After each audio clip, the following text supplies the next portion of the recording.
as long as we've been in Tucson. We've been working together.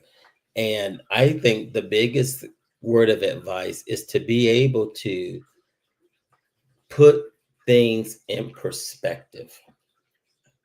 And so when I say put things in perspective, realize at work, this is work, what the dynamic of the work relationship is.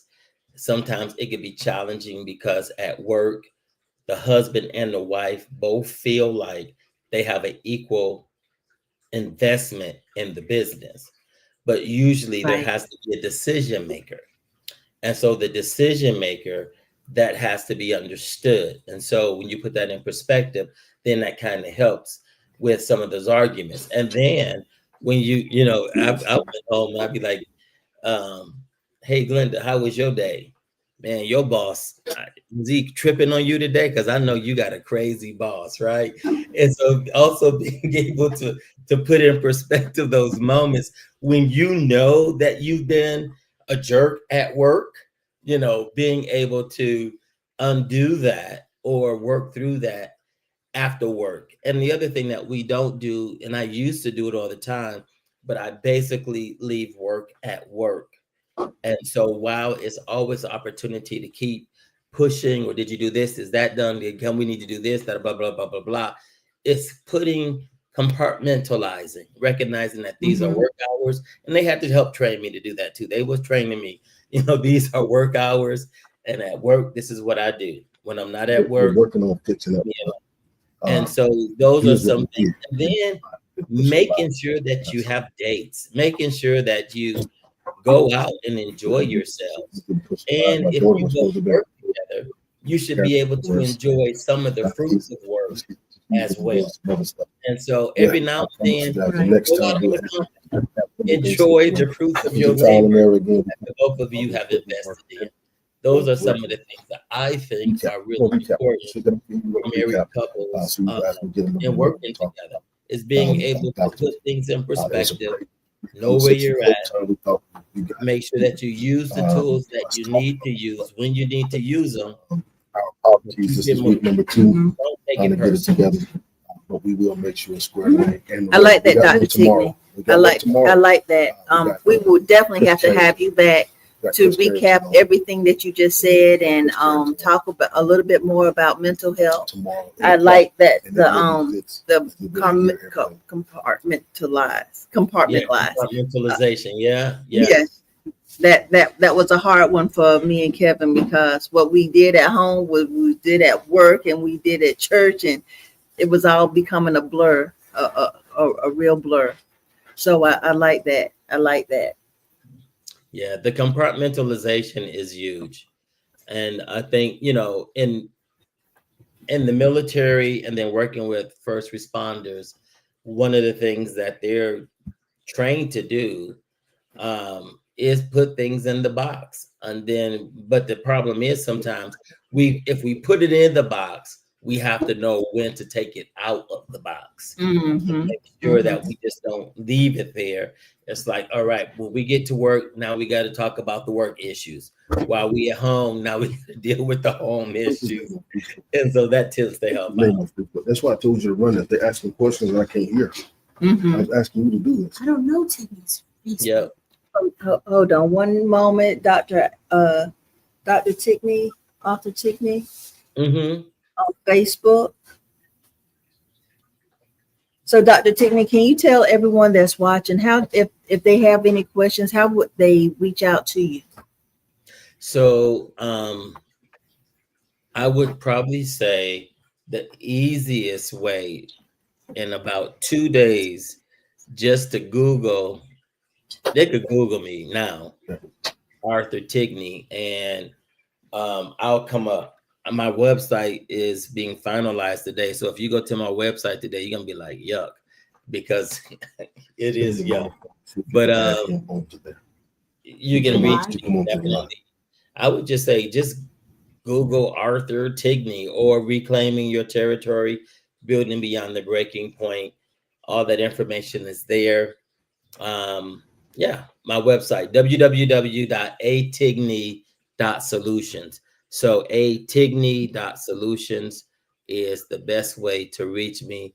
But again, I have to be very honest. Don't go to that website until give me 2 days. They're pointing it tomorrow or tonight after I give them the information that they need.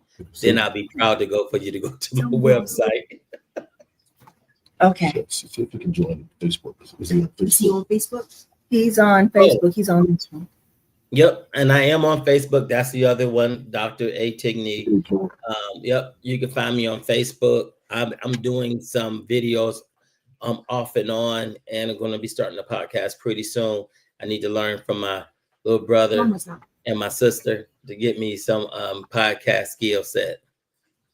Well, hey, we learning how to get our equipment to work. We've been on here and we weren't even live. So the people that's on our social media, Facebook and all that, can't hear our response, but it's recorded. They couldn't hear you guys. They couldn't hear you. They could hear us, but they couldn't hear you. Oh Lord. So we got a lot of trials and error going on right now. Here's one thing I'm coaching right now. Here's one thing I'm coaching right now. Practice never makes us perfect. Practice simply makes us prepared. I was wanting to get on here and practice some more, but I thought we had it. I thought we had it. I thought we were screaming everything. But I can guarantee we got another one tomorrow with another friend of mine. We will have it tomorrow. My daughter's supposed to have been reading the questions off, all those things, but she was doing what she was doing. But we got brother, you guys. But it's recorded though. But you guys are at work too, and so that means that there's a lot of other variables. And so exactly, this is a part of we're talking about mental health. Is recognizing what are the challenges, how to mitigate those challenges, and to work through those challenges. And so we never get it right the first time, but if we keep working at it. Now you say practice does not make perfect, it makes prepared. And so what I say is practicing perfectly makes it perfect. And so the issue is a lot of times we're practicing, but we're not practicing perfectly. We're practicing haphazardly. And so it's the practice that when we do it effectively, then we'll get the results that we want. So you just can't practice. You have to practice in a way that's producing the results. And then you move toward the perfection of preparedness. That's the way I would say it. I like it. It would be you to. Hey, I just talked about earlier the only one that can stand up correctly. Well, you know, but see, this is what happens. This is what I do, and a lot of people will say, practice makes perfect, and it's like, no, not necessarily. It's practicing correctly that makes it perfect. And a lot of people are practicing, or people say, oh, I've worked on my marriage. Oh, I did this and I did that. It's like, well, how did you do it? We just blah, blah, blah, blah, blah, blah, blah. Well, it's like me saying I worked on my car. I ain't got no skills. So just because I worked on my car and I go to the mechanic and then I'm telling the mechanic, oh, I done tried it already, so I know it ain't going to work. Well, that's what a lot of people do with mental health and counseling. I done tried it. We done tried it. What did you try? You just tried to do it on your own. What skill set do you have? You don't have a skill set. You've been practicing wrong. Let me teach you how to practice correctly. A person who plays golf, they have a coach or someone who watches them so that they can make sure that their swing is perfected. Every athlete, okay, I'm done. Yes, but you get what I'm saying. Don't be done. Listen, don't be done. If you got time, I got time. A lot of people feel like they're doing the right stuff. And without having a coach, a counselor, someone who's watching you, no, you can't necessarily say it's right. And it's having someone who can help show you where you're missing, and then make it right. That's all. That's all I'm saying. That's right. Well, I actually like it. Since you still talking like I do, I ain't gonna let them miss another nugget. Here's one more, Dr. T. I know you got to go, but I got to get you. I'm good. You good? Okay. You still got to eat dinner though. Here it is. I do. So look here. Let's be real. I am not at J&K Real for real. Where I can eat. So yeah, go ahead. Thank you. Here it is.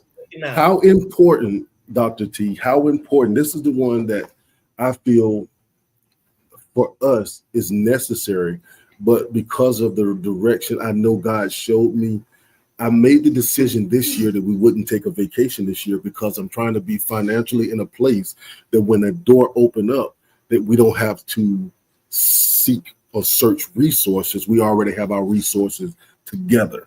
But here's the question: how important is self-care for mental health, and what is your best example of this as self-care? And so self-care is really making sure that you're able to run smoothly at the bottom. That's really at the core of it.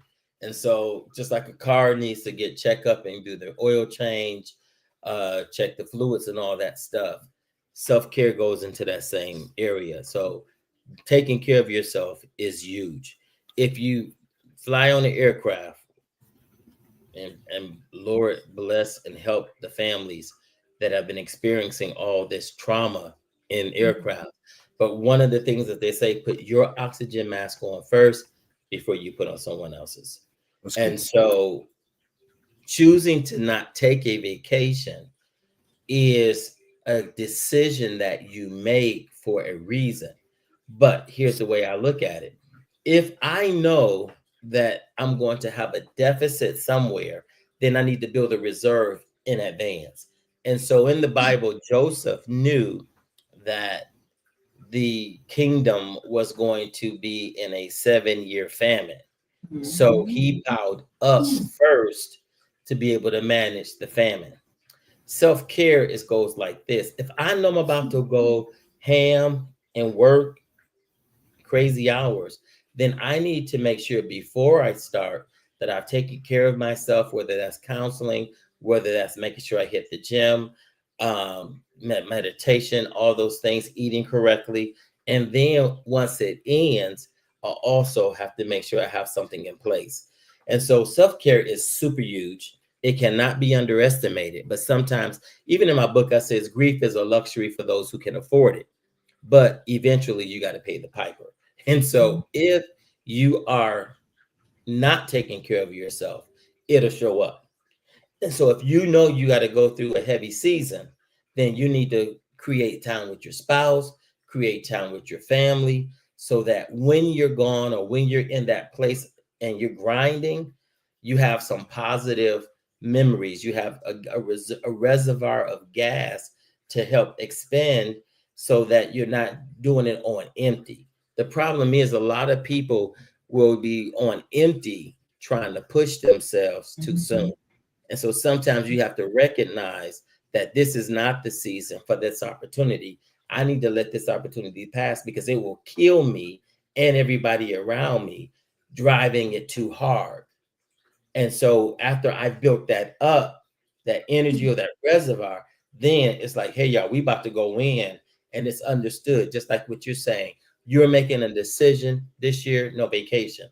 But then after it's over, having things in place that's going to be significant to help replenish what you've lost, and having those those moments of, I usually call like minute meditations or moments of meditation, or things that you could do sporadically in between the thrust of all the grinding.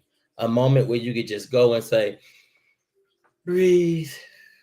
Right. Or a moment where, like for me, even we would have the summits and we'd be back to back, I would find myself in the gym for at least 20 minutes because I knew the rest of the day was going to be ham. And so those are the things that I would say around self-care. Hopefully that helps. That's real good. For me, Dr. T, and it used to be an issue with us.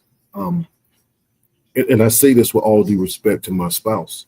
Everything about our business, 99% of it came from my belly, right? It was birthed from me. I mean, majority of all of it. But sure. I want to share it. I want to share 100% with my wife and my daughter. We're 33, 33, 30. So it's equally done. And sometimes I find myself with I call it the I syndrome. I'm saying I'm saying I did this. In the reality, I'm saying we did this, right? We're doing it together, but I'm saying I from the perspective of it came from me, but we're doing it together. So when I'm talking to people, I will say I, but when I talk to my wife, I'm trying to explain to her that I'm really saying we're doing this together as one. So sometimes I've had to deal with the mental capacity of her feeling left out of a creation that Right. We built it to we suffered and built it together, but the whole entire format, even with our daughter, came from me. So what would be your advice to other married couples that are in that same type of capacity on how to mentally handle your spouse, even in the self-care aspect? Because sometimes I would do self-care and she would feel like I was being selfish. I got all this on my mind. This is on my back. And if something happens, they'll never say Tanya. They will say, well, Kelvin, you didn't, because I have more of the experience. So I would go and like the pedicures and stuff. And my wife took me to my first one and I fell in love with it. But I would go and do that, or I'll go to the barbershop and I would get a facial or get the hair, because I just need that relaxed time. And there was times she would react to me like I'm being selfish in not including her, but I bear the weight that you don't bear, again, respectfully. But how would you address mentally dealing with couples that are in the same scenario? Because we still have it. There's still times we go back and forth, not as much as it used to be, not as much, because I think there's a better understanding of where we at now. But we never had the therapist, or we never had the counseling. We just the trial and error, the fighting, the fussing, going home, no intimacy, no conversation, nothing. Then you go back to work with the same frustrations. So what would be some advice you would have for those in our same similar situation? Yeah, definitely. It's a great question. Again, Glenda and I, we walked through that same season where it was I, and so there's a couple of realizations. While one may be the visionary and one may have a strong thrust and implementation, the support functions cannot be underestimated. And, everything that's really much ATS is a direct result of my sweat, labor, blood, and tears. But here's the other thing I realized is the more I went the more I pushed her out. And then the support that I needed from her was also dwindling as well. And so it's important to work to understand that even though I'm the primary, I'm the principal, I'm the one who makes it all happen, your support function is equally as important. And so the other thing that I will say is interdependence. And this is where a lot of couples mess up, is sometimes they're just codependent, where they can't do nothing without the other person. Where you going? Why are you going? Just like you're supposed to be with me. You can't go nowhere without me. It's codependent. Independent is I'm gone. Deuces. I ain't asking, I ain't telling you nothing. I'm just gone. I'm a grown, I'm a grown blanket of blank man, or I'm a grown blanket of blank woman. You ain't the boss of me. And so both of those perspectives are out of balance. Interdependence, what it says is that we have things that we do together, and then we have things that we do apart. And so understanding that each person has responsibility for their own mental health, their own self-care, their own activity, but also making space and room to come together as a couple. Because when you stop coming together as a couple in business or in marriage, it just makes everything else more difficult. So don't recognize, and I said this earlier, recognize whatever the power structure is, who's the boss, and then the boss has to make sure that they love and treat everybody who works with them according to the way that Christ would treat them. And yeah, I think that's the best way to say it. So another thing that we did with Dr. T was my wife felt like I treated her and our daughter differently than I treated like the guest that comes in. Mm-hmm. And I would tell her, The guest is our resources. So I have to play the game. Hey guys, how you doing, man? It's such a pleasure to have you. Thank you. So they don't get to see right there. Can I just stop you right there? And your family is your resource. Because if she walked out on you, and if your daughter walked out on you, you would probably feel quite crippled. And they are the capital that actually gives you that thrust. And I understand you could do it on your own, right? But understanding, and I'll say this to what you're speaking of, most couples get mad at how people treat the customers, how people treat everybody else. And because they use all their energy toward all these other people, and then they have this expectation for the people who live with them and who are working with them. And so they've expended all their energy being Mr. Social, Miss Social. And then when they get home or when something happens, they don't have the filters. And one of the things that we do in business and just whatever is we give people the energy that we should also be giving the people who we love, that same energy. And that's something that each of us, I personally, have to work on.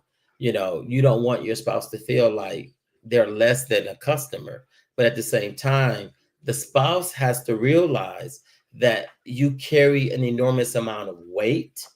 And because you carry that weight, it sometimes will cause you to be short or not as effective or not as engaging because you're putting more pressure on her based on your expectations. And when they don't meet those expectations, then the energy that you've been giving to everybody else becomes you ain't got none for her and no patience for her. And so then you biting her head off. And so that's problematic. Brother, I'm telling you this not as a therapist. I'm telling you this as a man who walks through that and who has had to learn that. I also work with my wife and my daughter. And I've had to learn a few things. Their capacity versus my expectations. Two different things. And when I begin to accept their capacity, my expectations begin to shift. And so I've got them shifted for my daughter, but I'm almost about 85% shifting them for my wife. I got about 15% more to go because there's an expectation based on, especially if you've been married for a while, of what used to be versus what is today. And understanding that they too have significant stressors. They are also invested emotionally in the success of the business, while they may not have as strong as an investment of, thought process or origination, but they're just as invested as we are. And sometimes I think it's easy to forget that because we're the visionary. It's like you're the pastor, you're the owner, you're the husband. It's like, yeah, so, but they are an integral part of us. And if that one part of us is not whole, then, and here, I'll throw this out for the ladies, and this is for my lady too, not just, is if we look at it biblically, we always say that God took a rib out of Adam. And so a rib is a small part. It's like a percentage of everything. And so we got all of this to get that we can absorb. They just have a rib. So their capacity to absorb as much crazy is not even there. And so if they're connected to us, that rib is the part that God took out. And so that rib is supposed to be connected, and it's just the rib. So yeah, 99% is supposed, that's your due service. That 1% is theirs. Their rib, bro. Okay, I'm done. I love it. Listen, I love it. I told people that this is going to be one of them ones. If those, because we're going to share this back out. Those who get these nuggets that you're putting out, these nuggets, these are not little pebbles. These are the rubies. These are the rubies that are greater than the diamond. This is major. This is major information that you're putting out, especially for those of us. 'Cause I got a lot of friends that are they not as much as in business as we are, but they're facing some of the same traumas because they're coming home. the man is the breadwinner in a certain extent of trying to share, but sometimes the wife feels left out because she's not a part of the vision, even though like myself and Tanya, and I love being transparent, especially on these type of platforms, because we have a lot of eyes on us. Sure. I am very and you might be the same way. I know what God said concerning this. This business that we're in, and I won't settle for anything other than what he said. And there's times where he gives me information and I don't do the research because I know the end result of what he said. So I run towards the end result. Where my wife is saying, well, I need you to give me the information to get to where you're going. And a lot of times I don't mentally feed her what she needs. Then it causes her to pull back. Well, you got it, you do it. And then I would say, well, if you're not going to follow me, then you do it. Because if you got a vision I don't have, I'll follow you. Knowing that the rib or the small portion that she has isn't really the direction in which we're going. So I fight even now with the fact of I have to take a step back and instill in her what she needs from me. And I'm learning this to give her what she needs and not give her what I want her to have.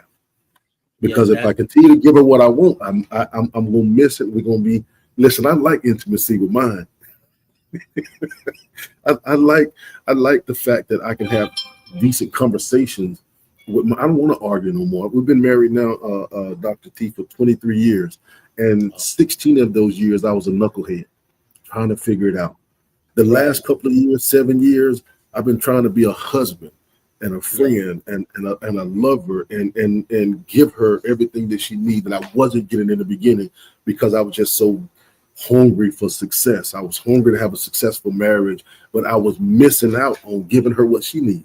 She didn't need all of what I was trying to give her. And this is a good example. You might like this one. So her and I was going to go get me another car. I was going to get a truck. And I got a Hummer. I got a Bentley now. And so I said, I'm going to go get my truck. Something happened and one of my trucks was broken. I said, I'm going to go get me a brand new truck. And we went to the car lot. And we were just walking around and she gave me the okay that I can get another car. Right. And she said, well, and we saw this Porsche. And I said, what you think about that? And I was saying it for me. But then she said, well, honey, I can see you buying something like that for her. So my mind transitioned to, man, have I been selfish this whole time? This woman is she's staying up late nights with me doing the emails. She's sending out this information. She's making sure we have stuff in order. She's doing all of these things. And here I am being selfish when I got all these other toys that I can play with. So about a week later, Dr. T, I pulled up at the thing. I said, I'm going to buy this truck. I'm going to pick it up right quick. Instead of me picking it up, I went and bought her this blue. I don't know if you've seen it on social media. I bought her a Maserati. Okay. Parked it in the front. I parked it in the front and put a red bow on it. And when she walked in the door, she was looking for the truck. She was at our other restaurant. She was looking for the truck that I had talked about. Right. And I handed her the key. And this is the first time in many years she just laid her head on my shoulder and cried. Man, I said, man, I was being so selfish, and all she wanted to do was get her. Now, that might have been a major appreciation, but sometimes she just wanted to be appreciated and told, thank you, you're doing an awesome job. I appreciate you. So I love you so much. And so I've learned how to try to start giving her more of what she needs and not what I want from her a lot of times. And I've been thinking that for me, that's my mental peace. If I can give her peace, then I can have more peace to think. And a clear thought without having the fussing and fighting. And I got to think about that plus this and all of these other things that we're trying to do. It was too much weight, but giving her what she wanted from me or needed from me released so much stuff off my shoulders that now I could see clearly the direction in which I was supposed to go. That's on point. And to be able to own it is super, super good. It's a good thing. And I appreciate you for being able to see those places of selfishness that we as men sometimes get into. It's kind of like we're always thinking about our toys but we forget about, again, our spouses and their commitment and what they're contributing to us. And as you were talking about just how she laid her head and began to cry, we were just talking about on another call with my family. One of my niece was talking about wanting to have a farm and kill the food that they eat. And, we went to the movie Avatar, and it's like, I see you. And so it's like, I see your sacrifice for me. I see that you're about to provide some level of nourishment for me. I see the fact that you are walking with me, praying for me, covering me. Those are the things that we have to remember, is to see each other. And likewise, even for the other spouse, for the wife, is to be able to, hey, I see you killing it for our family. I see you making these things happen. I see you, because men need that affirmation, those verbal affirmation. And sometimes a wife forgets to do that, or if it's flip-flop. But, in this case, a wife can sometimes forget to give that affirmation. It's not just the support of what you do, it's how you make me feel about what I'm doing for our family. And that's equally as important, is for you as a spouse, a wife, to make the husband feel like, if you doing all of this, dude, you are the man. And sometimes they'll say it, but it doesn't always register. Likewise, sometimes the husband may say to the wife, I love you, I appreciate you, but it doesn't always register. And so that's, again, being aware, and I'll use this, about what's in the reservoir. Because if you're saying it on E, because you've been a jerk all week, and then now you want to say you love me or you appreciate me, my family be like, please, I don't want to hear it right now. You don't act like a jerk, and now you appreciate me. No, if you appreciate me, quit acting like a jerk all week long, and then I can understand your appreciation, and vice versa. If the woman is saying you killing it, and I see you out there killing it, then you make sure that you're undergirding me 100% all the time, and that you're not withholding anything that I need, that you're able to do, so I don't have to go nowhere else trying to get it met or do whatever. Because sometimes when those moments of frustration comes, it becomes very contentious, and then that's why sometimes men want to go buy the car. They want to go do this, because they're trying to heal the little boy that was never good enough.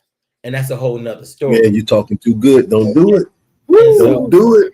That we're trying to heal the little boy who was never good enough. So now I got to go do this. I got to spend this. I got to, I need somebody constantly, touch me, do my nails, do my feet, do my face. It's kind of like I'm a high maintenance man, because I work like a dog trying to outwork my low self-image, or trying to outwork the little boy that's been broken and hurt. Man, don't make me throw nothing through this thing, man. You own Dr. T, you ain't on my toes, you on my head. You talking good. Well, that's, I only speak from experience, whether it's personal or professional. This is the reality, and we don't understand. And then there's all this contention, and then the spouse is bad, then you mad, and everybody's mad, versus really looking at, why are we doing this? This goes back to trauma-informed care. This goes back to, sometimes we're coaching over a bunch of crap.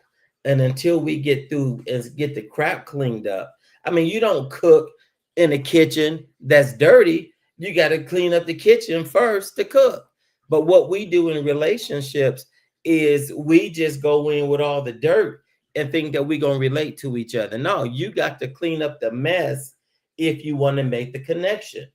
And that's one of the problems with business and all this other stuff. We're building on unstable foundations. And after a while, we're going to be in the pressure cooker, and the crap that we was cooking with is going to taint the food. Ooh. Okay.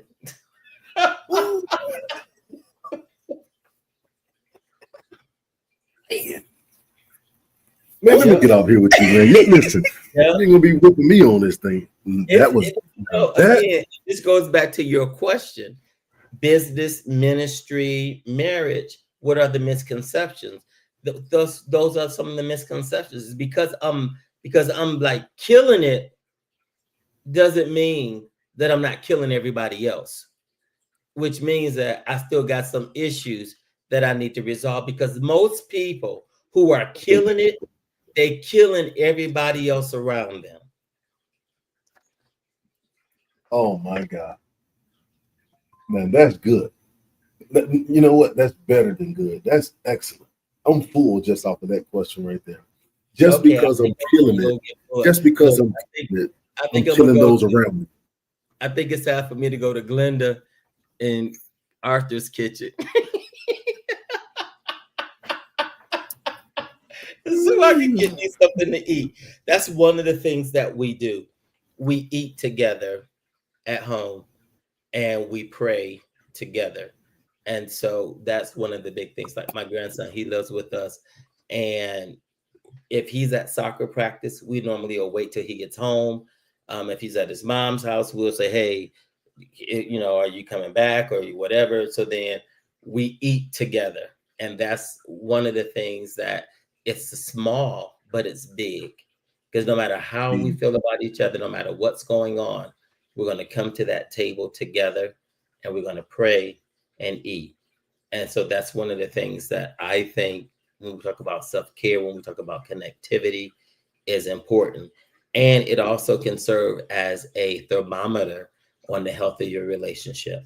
Because when you're sitting at that table, what is the conversation or what is not the conversation? What's happening at that table is a true indication of what's happening in the relationships. You're talking too good tonight. I am. I know you got to go, man. Oh my goodness, man. So we don't start getting good when it's time to go.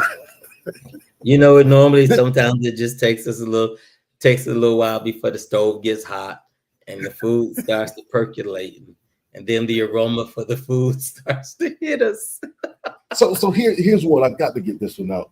You ain't All got right, to last one. This is the Go last ahead. one. The last one. Yeah. How effective?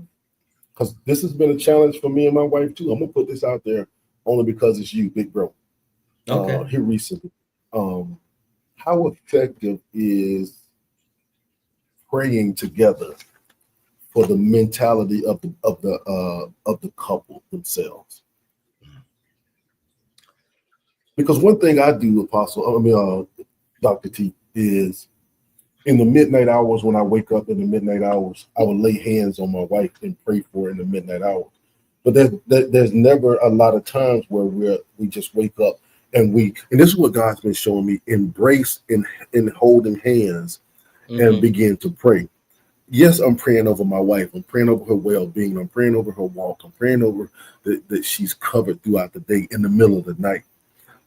And God had me a call last week, and because I've been dealing with an issue with another brother, to call and get her to pray over me, because I was dealing with anger. I haven't dealt with anger in probably 15 years. And to get my wife to really pray over me. But there's not times we come together and pray together, which I've been saying this for a while, and I could never get to the root of why you don't want to study with your husband, why you don't want to pray. And it could be my character, my approach, or something like that, because I am a dominant guy, and whatever it is. Did you say that again? I am a very dominant person at times. One more time for the Holy Spirit. Say it again. One more time for the Holy Spirit. I am a dominant guy. And sometimes I just like how people answer the question what they're asking, but go ahead. But I never thought that, even though I know who I am, I know what I bring to the table, and she has never been used to, and I'm sure you saw that. I'm sure ain't nothing I'm saying you guys didn't see when we were there, that we were two ends of a magnet, right? I was just getting saved, got all those things, and she was quiet and humble. So it was, people would always ask, how did she end up with a me? Well, how did you end up with a her? Well, how did I get? How did it go, guys? Brother, let me cut to the chase. Opposites attract and then they attack.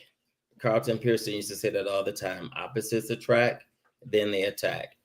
And I realize that sometimes because of our boisterous, big personalities, expectations, that sometimes people kind of start to pull back. And so, being aware of that, but the importance of both people making adjustments, because just because you're up here, it doesn't give her an excuse to stay here.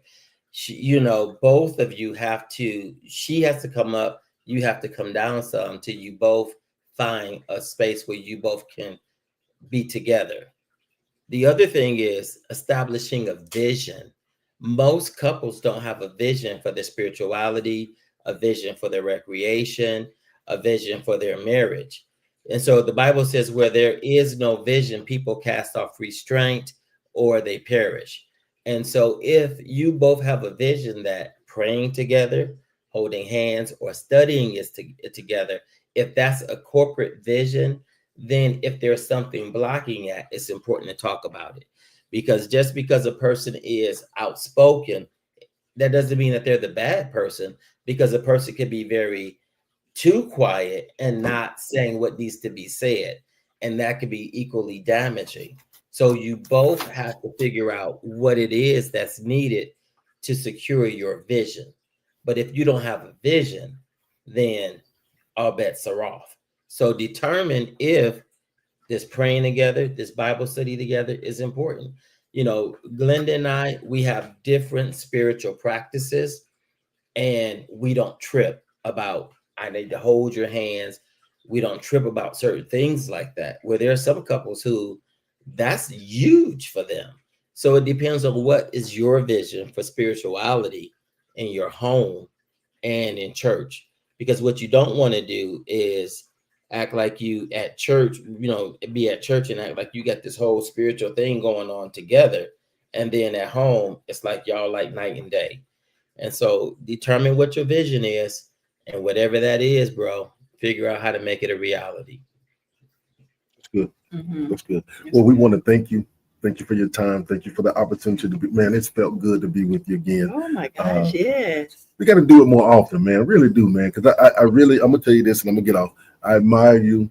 I have always looked up to you from a distance. I always thought you was, mainly because of the conversation we had prior to me leaving. I've always thought you was a man of honesty and integrity, and that's major to me. You have never showed me anything outside of who you really are, and you've always kept it real with me. So I want to say I honor you, not just as apostle or Dr. T. I really honor you as a true man. And I really feel like, even though it's long distance, I really feel like you're a brother that has always showed love to me, even in my downfalls, even in my shortcomings. You've never just treated me any kind of way like most others have. You've always just been the man. I've never seen anything different from you. Your character speaks volumes to me. And there's not many of you that I could ever say that I looked up to like I do with you. I think you're a great person. You always have been great. And I want to truly say that I love you from the bottom of my heart. I really mean that with everything in me. I love you for being just you. You're one of the only men, out of 4 men that has really been true and real from over 20 years. I've never seen nothing different. Let me jump on that. I just want to say, Dr. T, that I have always looked up to you. Always looked up to you, because when life start lifing, you was one that could see the big picture and communicate it. It didn't have to come out harsh. It didn't have to come off with a switch. You just divide and conquered in little bits, but you divide and conquered. And I love that about you, and how you communicate it to break it down and make everybody understand. I love that about you. Well, while we're on this train, I am so proud of the both of you and what you've built together, your family, and just how you're just showing the world the importance of marriage, business, legacy. When I say my little brother, bruh, for real, I don't even call you little bruh because you are like a bruh, but you are my little brother who I appreciate and love you just as much. And just both of you are phenomenal people, a phenomenal couple. Keep doing what you're doing. Anytime I can make myself available to be here, I love doing this kind of stuff. This is the fun stuff. So just, hey, I'm here for you whenever you need me. We appreciate you. Thank you for your time, man. Again, we got Dr. T on it next week. Not next week. Tomorrow, we're gonna have all this stuff fixed, and we're gonna work on practicing perfection. Have a great one, man. Love you, man. All right, love you all too. Bye-bye. Princess, you okay over there? We're gonna go look at your card in a second. We're gonna ride.